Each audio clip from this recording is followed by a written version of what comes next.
അപ്പോൾ ഇന്ത്യയിലെ ആദ്യത്തെ ദേശീയ ജലപാത അലഹബാദ് മുതൽ ഹാൽഡിയ വരെയാണ്.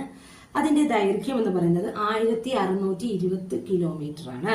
ഇനി കേരളത്തിലെ ഉൾനാടൻ ജലഗതാഗതത്തിന്റെ ദൈർഘ്യം ചോദിച്ചാൽ 1687 കിലോമീറ്റർ ആണ്. അപ്പോൾ അത് രണ്ടും നമ്മളൊന്ന് ഓർത്തു വെക്കണം. ഇനി അടുത്തത് കേരളത്തിലെ ദേശീയ ജലപാതകളാണ്. ഒരുപാട് തവണ ചോദിച്ചുകൊണ്ടിരിക്കുന്ന ചോദ്യമാണ്. ശരിക്കും മനസ്സിരുത്തി പഠിക്കേണ്ട ഒരു പോർഷനാണ്.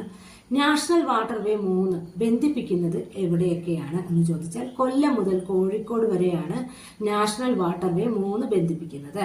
ഇതിന്റെ ദൈർഘ്യം 365 കിലോമീറ്റർ ആണ്. ഇനി നാഷണൽ വാട്ടർവേ 8 ഇത് ആലപ്പുഴ മുതൽ ചങ്ങനാശ്ശേരി വരെയാണ് ബന്ധിപ്പിക്കുന്നത്.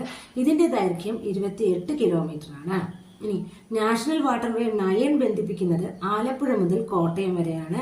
ഇതിന്റെ ദൈർഘ്യം 38 കിലോമീറ്റർ ആണ്. ഇനി നാഷണൽ വാട്ടർവേ